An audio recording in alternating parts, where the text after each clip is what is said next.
Mi nombre es Don Rafael, y a mis 77 años nunca pensé que tendría que esconder mi propia fortuna, mi propio legado, de mis propios hijos. Los que crié, los que amé, los que puse por encima de mi propia vida. Pero lo que Isabel y Miguel no sabían es que este viejo, este estorbo, como ellos me llamaban, tenía no solo un plan, sino también un tesoro que superaba con creces sus ambiciones más descaradas. Un tesoro que había crecido bajo mis manos, en la tierra que ellos siempre despreciaron. Mire, no soy un hombre de muchas palabras, ni de grandes discursos. Mi vida ha sido el silencio de la tierra, el susurro del viento entre las hojas, el murmullo del agua que riega las raíces. Mis manos, estas manos que ve aquí, están curtidas y llenas de callos. Son manos de trabajo, de tierra, de vida.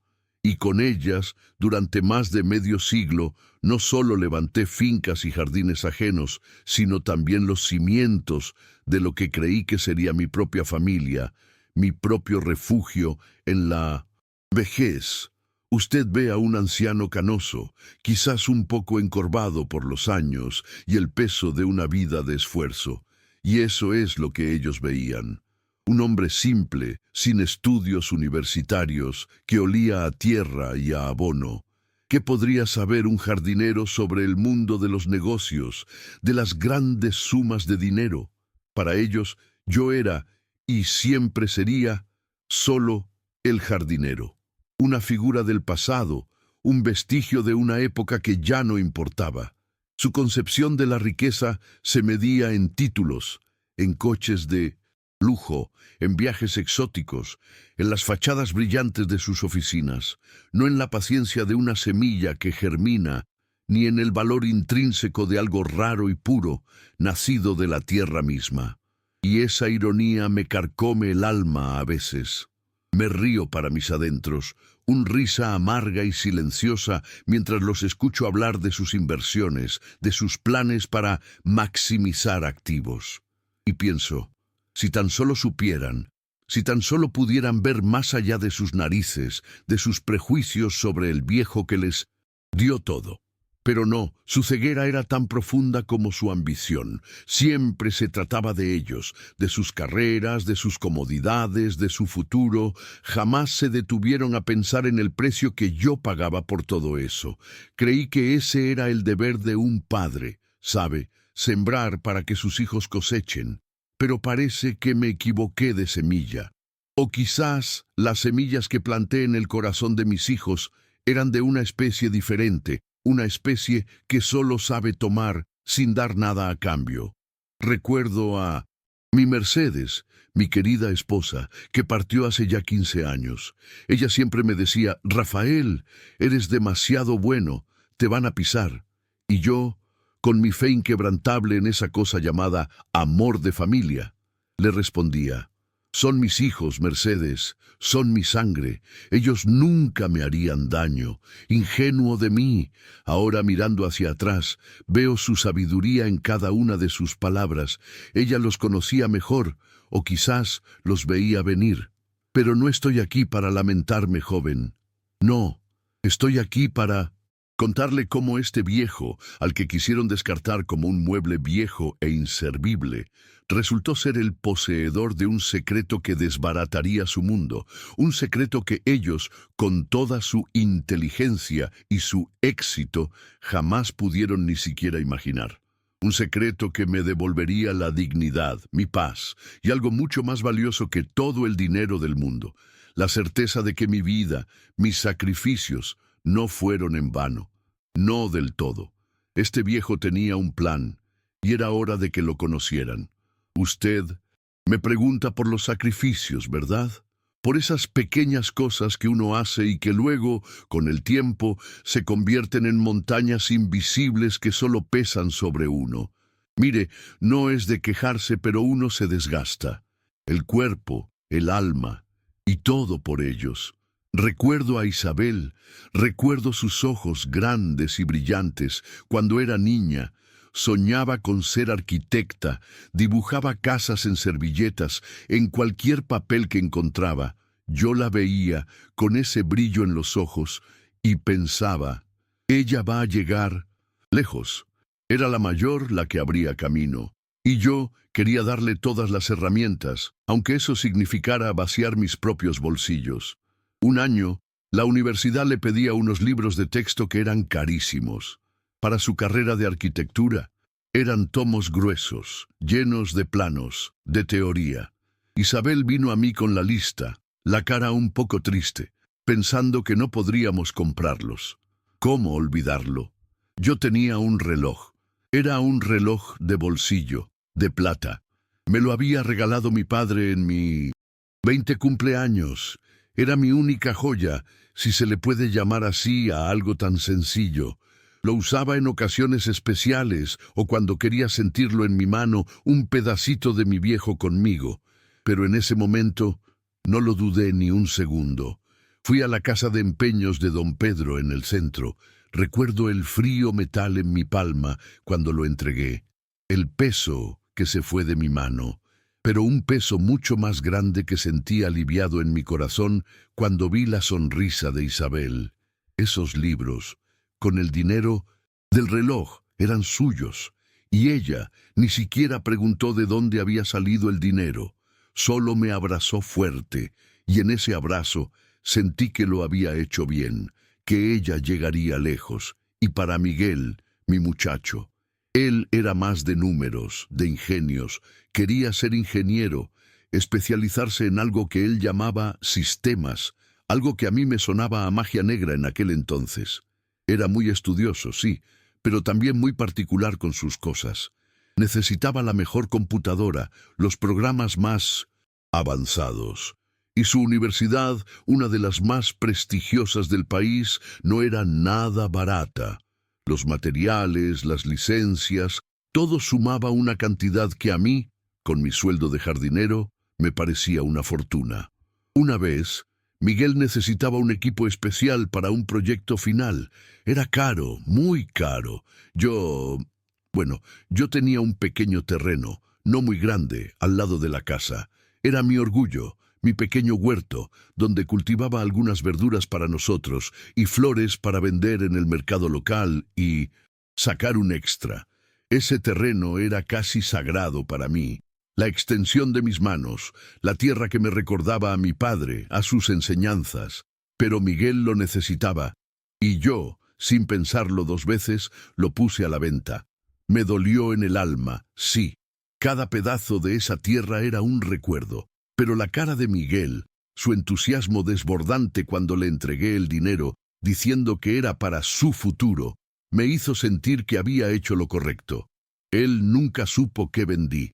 Solo me agradecía y se iba a su mundo de números y pantallas. Y no eran solo los grandes sacrificios, los visibles, eran las pequeñas renuncias diarias. El café, siempre lo tomaba sin azúcar para ahorrar. Mi ropa, remendada hasta el cansancio. Mis zapatos, con suelas gastadas que ya no protegían del frío ni de la humedad. Yo comía lo mínimo, lo más barato, para que ellos tuvieran lo mejor. Un pedazo de carne, para ellos. Fruta fresca, para ellos. Yo me conformaba con un plato de frijoles y arroz, día tras día. Y no me arrepiento de nada de eso, ¿sabe? No lo hacía por un reconocimiento, sino por el simple amor de un padre. Creía que al darles todo, les estaba dando una base sólida para que ellos pudieran construir una vida mejor, una vida en la que no tuvieran que pasar por las mismas estrecheces que yo.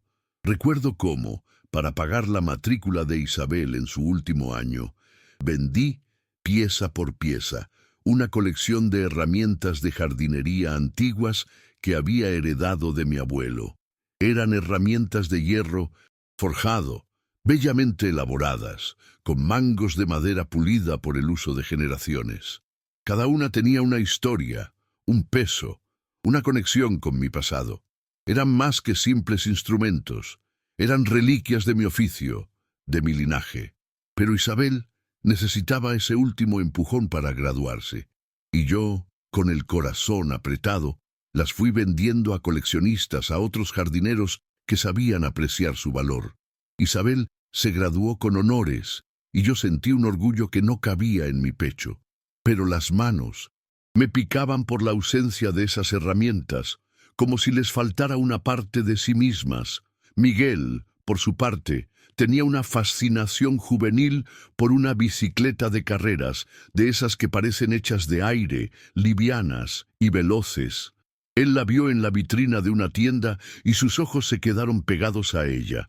Yo, que siempre había andado a pie o en mi vieja camioneta destartalada, sabía que una bicicleta así era un lujo, pero la ilusión en su rostro no pude ignorarla.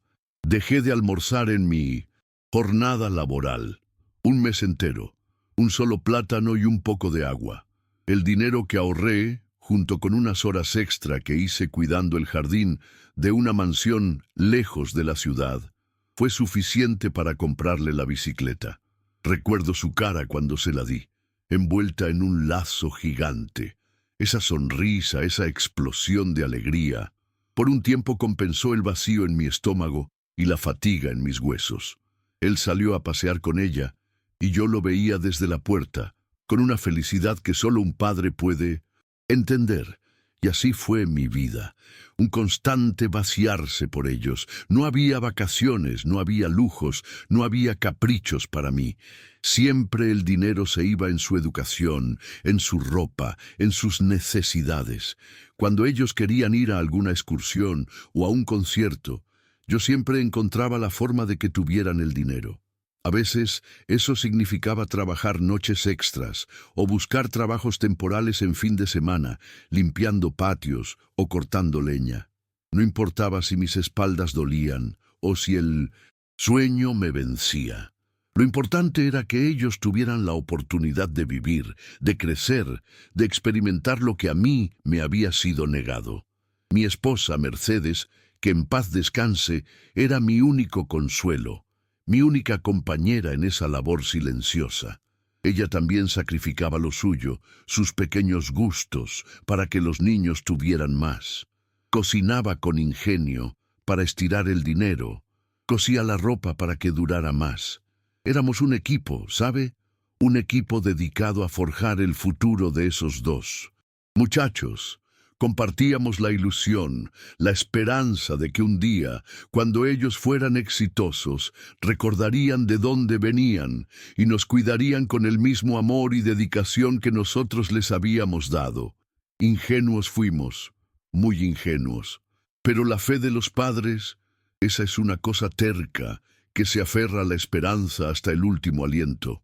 Y yo, don Rafael, me aferré a ella hasta que no hubo más remedio que soltarla y despertar a una verdad mucho más amarga. La verdad, aquella que duele, más que 1000 latigazos, empezó a asomarse poco a poco.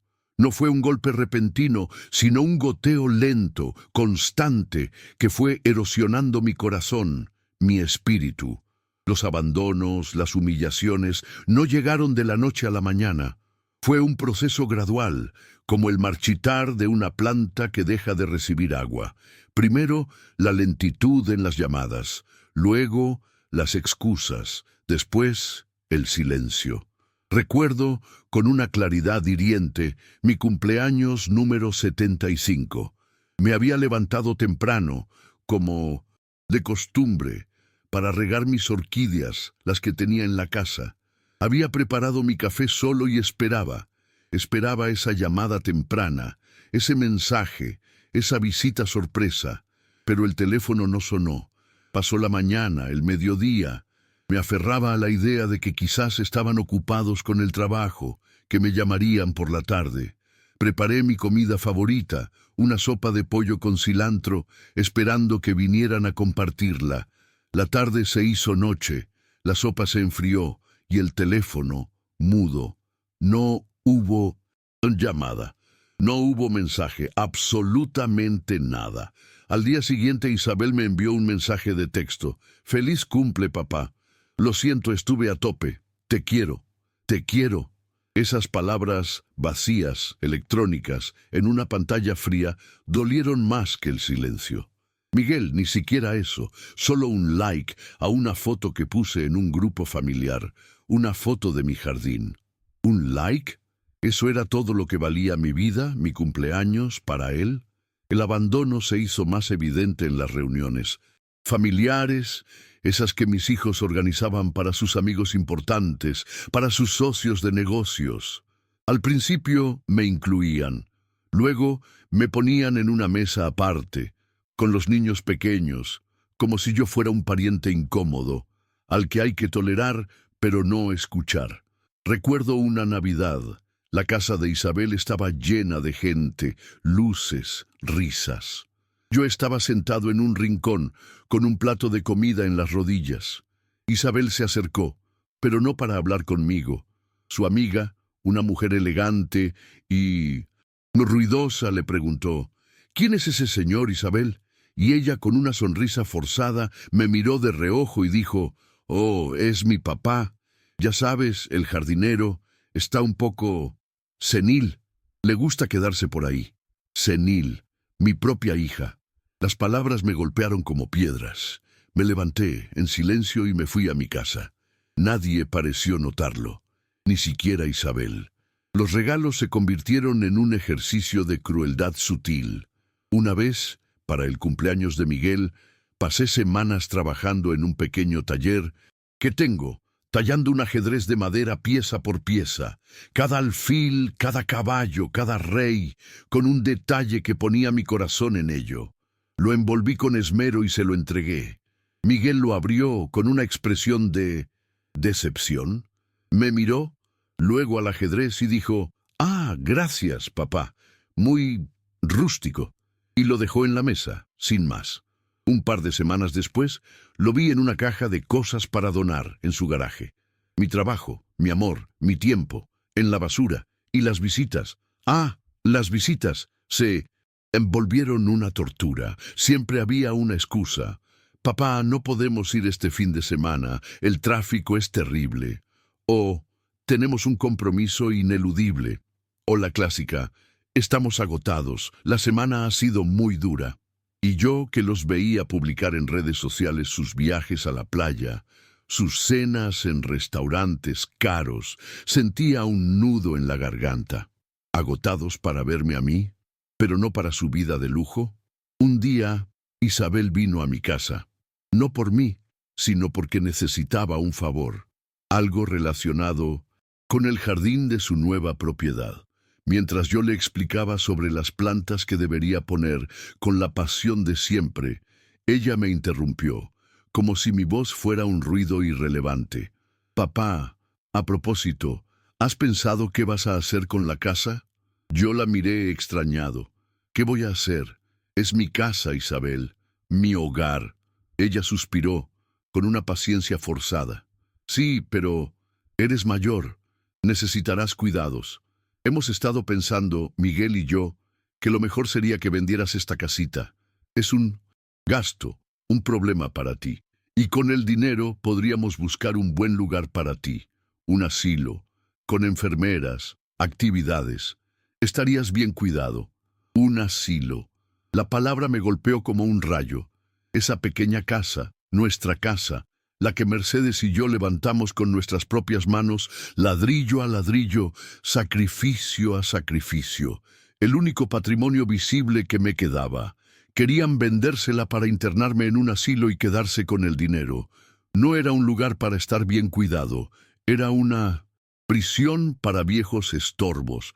Estorbo, sí, esa palabra la escuché de Miguel unos días después, en una conversación telefónica que creyó que yo no oiría. «Papá ya no produce, Isabel. Es un estorbo. Hay que monetizar lo que queda. Monetizar. Sacar dinero de mí, de mi vida, de mi casa». La humillación era completa, el desprecio palpable. Me sentí como una herramienta oxidada que ya no sirve, que hay que desechar. Me sentí como un árbol viejo, al que solo quieren talar para vender la madera. La indignación me quemaba por dentro. Pero en esos momentos no dije nada, solo los miraba, y en sus ojos no había amor, no había gratitud, solo una fría y calculadora ambición. En ese momento, en la quietud de mi dolor, una chispa se encendió. Una chispa que venía de lo más profundo de mi ser, de mi conexión con la tierra, con el secreto que había guardado celosamente durante décadas. Se encendió la llama de la justicia, y supe que era el momento. No soy de los que se rinden. He trabajado la tierra toda mi vida, y la tierra me enseñó paciencia. Me enseñó que lo más valioso a menudo crece en silencio, oculto a los ojos de los ambiciosos. Lo que mis hijos nunca supieron, lo que nadie sospechaba, era que en un rincón olvidado de mi pequeño y modesto terreno, entre las hierbas altas y los arbustos más comunes, cultivaba algo extraordinario. Algo que valía más que todas sus casas, sus coches y sus títulos universitarios juntos. Cultivaba lo que en mi tierra natal llamamos flor de la luna, una orquídea, pero no una orquídea cualquiera. El secreto de la flor de la luna me lo confió mi abuelo, un hombre sabio y reservado, también jardinero, cuando yo era apenas un niño. Era una historia que se transmitía de boca en boca, de generación en generación, en nuestra familia. Mi abuelo me contó que en su juventud, durante uno de sus viajes a las selvas más recónditas de Sudamérica, buscando especies raras, se encontró con una tribu remota. Los chamanes de esa tribu veneraban una orquídea muy particular que solo florecía bajo la luz de la luna llena y que poseía propiedades curativas asombrosas.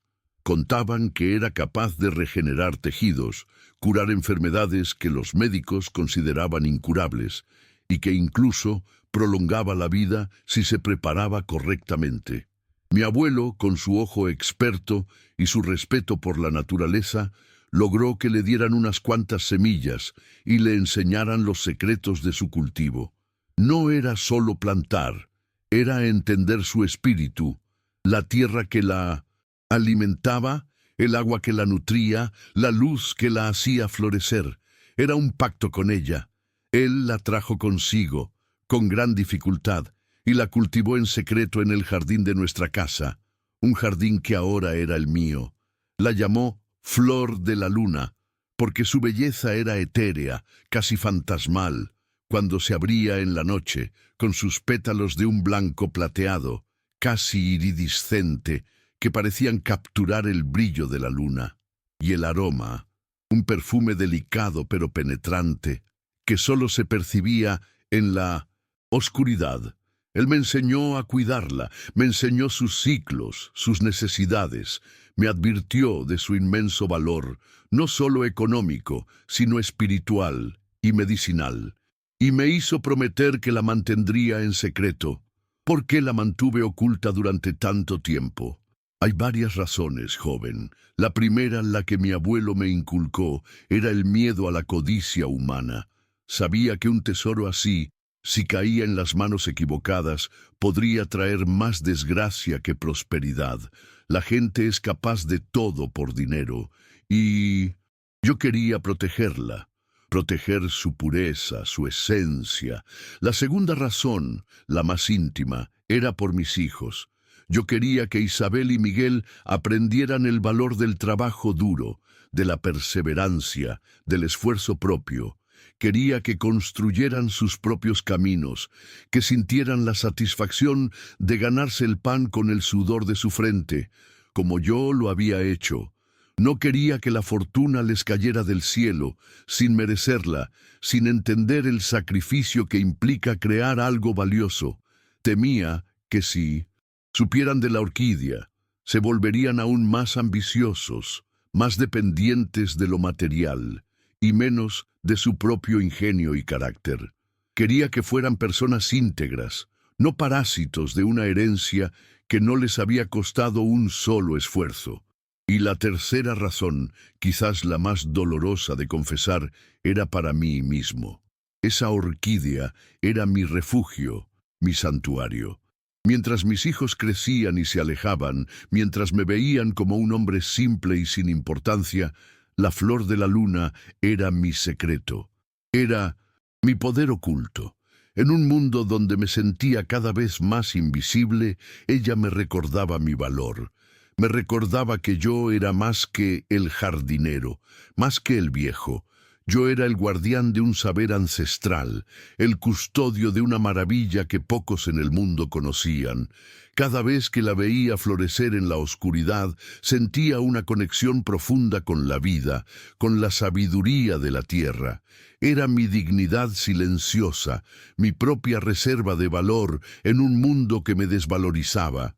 Así que, mientras mis hijos perseguían sus carreras, sus éxitos efímeros, yo cuidaba mi jardín, mis orquídeas.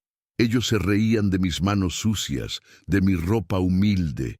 Papá, ¿por qué no te compras un coche nuevo? ¿Por qué no viajas un poco? Y yo, con una sonrisa enigmática, les respondía, estoy bien aquí, mi riqueza está en la tierra. Y era verdad. Mi riqueza, la verdadera, estaba allí, escondida a plena vista, bajo sus narices. La cultivé con una devoción casi religiosa. Aprendí a propagarla, a entender sus caprichos climáticos, la composición exacta del suelo que necesitaba, la humedad perfecta. Era un trabajo de años, de décadas, un trabajo que me exigía paciencia infinita, observación minuciosa y un amor incondicional. Y ella me recompensó, no con oro visible, sino con la certeza de que tenía algo que nadie más tenía. Los coleccionistas de orquídeas más grandes del mundo, los botánicos más reputados, ni siquiera sospechaban de su existencia. Era mi as bajo la manga, mi último recurso. Un recurso que con la amenaza del asilo y la venta de mi casa se volvió una necesidad imperiosa. Ya no era solo para protegerla de la codicia, ahora era para protegerme a mí mismo de la codicia de mis propios hijos. Era el momento de que la flor de la luna floreciera para el mundo y cambiara mi destino, y el de ellos. El día que Isabel y Miguel me plantaron la carta del abogado en la mesa, exigiendo la venta de la casa y la firma de los papeles para el asilo, sentí un frío en la boca del estómago que no había sentido en toda mi vida. No era miedo, era una mezcla de asco y de una fría determinación. La amenaza ya no era un murmullo, era un rugido. Papá, ya está. Las escrituras están listas. Solo tienes que firmar para que podamos vender. Es por tu bien, no seas terco. La voz de Miguel era cortante, sin una pizca de afecto. Isabel, con su cara de preocupación fingida, añadía, «Es lo mejor, papá, tienes que entenderlo». Yo los miré, uno por uno, sus caras tan conocidas, tan ajenas. Vi la impaciencia en sus ojos, la codicia disfrazada de preocupación, y en ese instante supe que era el momento. Mi plan, tejido en silencio durante años, iba a desenrollarse. No opuse resistencia. Asentí con una calma que los desconcertó. «Está bien», dije con voz serena. «Si es lo que tienen que hacer, lo haremos a mi manera». Eso los tranquilizó. Pensaron que, al fin, el viejo se había rendido. La semana siguiente, los reuní en mi sala. No los llevé al jardín, no aún. Quería que la sorpresa fuera completa, que les explotara en la cara. «He estado pensando en lo que me dijeron», comencé, mientras ellos se sentaban con una expectativa mal disimulada. «Sobre el estorbo que soy, sobre que ya no produzco, y sobre la venta de la casa». Hice una pausa, mi mirada fija en cada uno de ellos. Miguel desvió la mirada. Isabel se removió incómoda. «Lo cierto es que tienen razón. Esta casa es mía, y yo soy quien decide qué hacer con ella, y con lo que tengo». Miguel, con un deje de impaciencia, dijo, «Bueno, papá, entonces, ¿firmamos ya los papeles?» Yo sonreí, una sonrisa que no llegó a mis ojos. «Paciencia, hijo. Antes de firmar, hay algo que necesitan saber, algo que no está en las escrituras de esta modesta casa». Me levanté y fui a un viejo baúl de madera que tenía en la esquina. De allí saqué, no las escrituras de mi casa, sino un fajo de documentos. Eran contratos, certificados, informes de valoración. Los puse sobre la mesita de café, justo en medio de ellos. Durante décadas empecé mi voz un poco más fuerte. Mientras ustedes estudiaban sus carreras, crecían, se llenaban de títulos y de ambiciones, yo cultivaba no solo las flores de otros, sino algo mucho más valioso, algo que aprendí de mi abuelo, un secreto guardado por generaciones. Isabel me miró con una ceja levantada, una mezcla de curiosidad y desdén. ¿De qué hablas, papá? ¿De tus tomates? Miguel se rió a medias. No, Isabel, no de los tomates. Hablo de la flor de la luna. Mi voz se cargó de una dignidad que no esperaban. Una orquídea, una rara y exótica orquídea con propiedades medicinales únicas. Su valor en el mercado internacional es incalculable. Los rostros de mis hijos cambiaron. La risa de Miguel se congeló. La expresión de Isabel se transformó en pura incredulidad. ¿Orquídeas? Papá, ¿de qué tonterías hablas?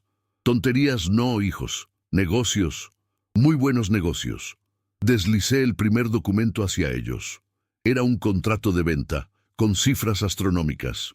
Este es el contrato por la venta de mi primera partida de especímenes de flor de la luna a un consorcio farmacéutico suizo.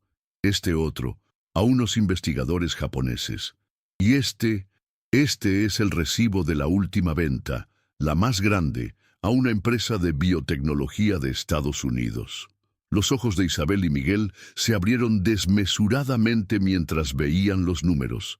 Miles, millones de dólares. Cifras que ellos, con todos sus logros profesionales, jamás habían visto juntas en una sola transacción. El silencio en la sala era espeso, solo roto por el crujido de los papeles en sus manos temblorosas. Pero, ¿cómo? ¿De dónde? Balbuceó Miguel, su rostro pálido. De mi jardín, hijo, de ese pequeño terreno que vendí para pagar tu bicicleta, del rincón olvidado donde cultivaba en secreto mientras ustedes me ignoraban. La cultivé con mis propias manos, con la paciencia que me enseñó la tierra, con el conocimiento que me heredó mi abuelo, mientras ustedes me llamaban estorbo y viejo que no produce, yo amasaba una fortuna que ustedes ni siquiera sospechaban. Mi voz no era de reproche, sino de una fría satisfacción. La reacción fue instantánea, un torbellino de emociones, discrepancia, shock, luego un falso arrepentimiento que casi me hizo reír. Isabel fue la primera en reaccionar. Las lágrimas brotaron de sus ojos, lágrimas que no eran de tristeza, sino de frustración y rabia. Papá, ¿pero por qué? ¿Por qué nos has ocultado esto? Somos tus hijos, tu familia. Nos hubiéramos hecho ricos juntos. Esto es nuestro. Es la herencia de la familia. La voz se le quebró, llena de un resentimiento que no disimulaba. Miguel, con una agilidad sorprendente, se levantó y se arrodilló frente a mí. Papá, perdóname. Por favor, perdóname. Hemos sido unos ingratos, lo sabemos, pero podemos cambiar. Podemos ser la familia que siempre quisiste. Todo esto nos une. Podemos montar una empresa con esto. Seríamos imparables. Sus manos intentaban tomar las mías, esas manos que antes despreciaban. Yo retiré mis manos suavemente. ¿Perdonarlos? ¿Para qué, Miguel? Para que se queden con esto, con lo que he construido con el sudor de mi frente y que ustedes despreciaron. Ustedes me querían meter en un asilo. ¿Recuerdan?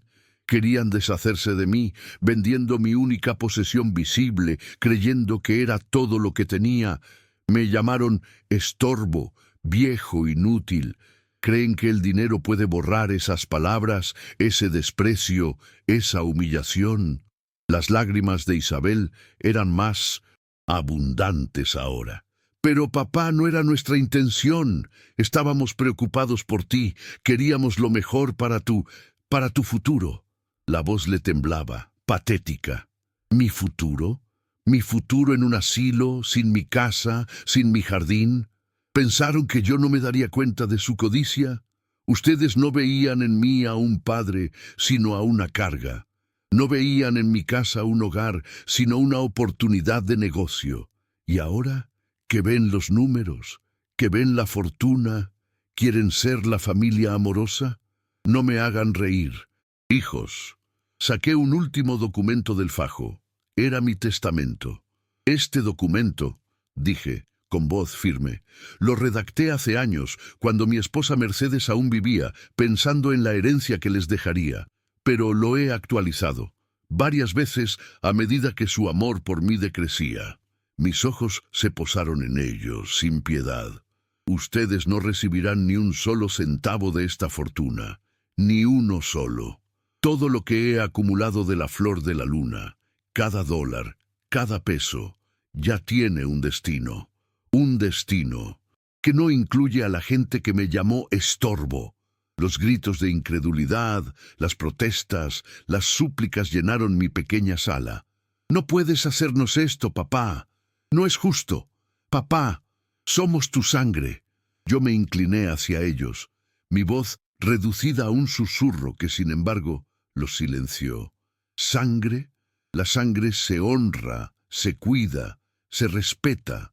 Ustedes pisotearon su propia sangre, y la justicia, por más que tarde, siempre llega. Ahora, si me disculpan, tengo que ir a regar mis orquídeas. Parece que el sol de la tarde está siendo demasiado fuerte para ellas. Me levanté y los dejé allí, aturdidos, con los papeles de sus fracasos en las manos. La dignidad, por fin, era mía, y la dulce ironía de la situación, el ver sus rostros de incredulidad y miedo, fue la recompensa más valiosa que el dinero podía comprar. Después de aquello, la vida dio un giro de 180 grados. No se crea que me volví un hombre ostentoso. No, eso no va con mi naturaleza. Mis manos siguieron oliendo a tierra, y mis mañanas siguieron siendo para mi jardín. Pero la diferencia era abismal. La paz que sentía en mi alma, esa era la verdadera fortuna. La primera cosa que hice con la mayor parte del dinero fue establecer una fundación. Una fundación para jóvenes jardineros, para aquellos que aman la tierra y quieren dedicarse a ella, pero que no tienen los recursos para estudiar o para comprar sus herramientas. Compré un terreno grande, no muy lejos de mi casa, y ahí construí un centro de aprendizaje con viveros modernos, bibliotecas especializadas. Les doy becas, les enseño con mis manos, con mi experiencia. Veo en sus ojos el mismo brillo que vi una vez en los de mis hijos, pero estos muchachos, ellos sí valoran el conocimiento, el sudor, el legado. Han aprendido a ver la tierra no solo como un medio para producir, sino como una maestra, una fuente de vida y de sabiduría. Ellos son, en cierto modo, los hijos que la vida me dio en la vejez. Mi pequeña casa, esa que querían venderme, ahora es un hogar lleno de vida y de risas. No conmigo, sino con una familia joven y humilde a la que le di la casa en comodato. Una pareja con 3 niños pequeños que me ayudan con las orquídeas comunes del jardín y me traen un plato de comida caliente cuando saben que estoy cansado. Me llaman abuelo, no por obligación, sino por cariño. Me recuerdan a Isabel y Miguel cuando eran pequeños, pero con una diferencia abrumadora. Ellos tienen gratitud en sus corazones. La niña, la más pequeña, viene a mí cada tarde y me trae una flor del jardín. Ese es mi verdadero lujo, ¿sabe? Esa pequeña mano cálida, esa flor sin valor monetario, llena de inocencia y aprecio. Mis hijos, Isabel y Miguel, intentaron acercarse, de forma desesperada, al principio, llamadas diarias, visitas inesperadas, promesas de cambio, de reparar el daño. Pero sus ojos no engañaban. No era arrepentimiento genuino, era el miedo a haber perdido la gallina de los huevos de oro. Les puse límites claros. No busco su dinero, tampoco busco su perdón, porque no lo creo sincero. Busco mi paz, y mi paz está lejos de ustedes. No los corté de raíz, no del todo. Les permito una visita ocasional, una vez al mes quizás, pero ya no tienen poder sobre mí. Veo cómo sus vidas siguen girando en torno al dinero, a la competencia, a un vacío que no pueden llenar. Sus rostros están más tensos, sus conversaciones son más amargas. Se quejan de sus problemas económicos, de sus deudas, de la falta de tiempo. Y yo los escucho sin juzgar, sin ofrecer ayuda. No es crueldad, es la lección que la vida les está dando, la que yo intenté enseñarles y no quisieron aprender. Ellos perdieron mucho más que una fortuna. Perdieron a un padre. La flor de la luna sigue floreciendo en mi jardín, en ese rincón secreto. Ahora la cuido con más amor si cabe, no para venderla, no más, sino por la belleza, por la sabiduría que me brinda, por la conexión con mi pasado, con mi abuelo. Algunas de sus esencias las utilizo para hacer pequeñas pócimas para mis dolores de espalda, para los achaques de la vejez. Son mis pequeños milagros personales. Entendí que la verdadera felicidad no se encuentra en las cuentas bancarias ni en el reconocimiento ajeno. Se encuentra en la paz de la conciencia, en la dignidad de saberse un hombre de bien, en la capacidad de amar y ser amado por quienes te valoran por lo que eres, no por lo que tienes. La riqueza es un corazón lleno de gratitud, unas manos que todavía pueden trabajar la tierra, y la certeza de que al final la verdad y la justicia siempre encuentran su camino. Los que me llamaron viejo y estorbo, ahora saben que este viejo tenía un valor incalculable, no solo en dinero, sino en dignidad y en el amor verdadero que ellos nunca supieron ver. Y usted, joven, dime qué harías tú en mi lugar. Cuéntame también desde qué ciudad me estás escuchando.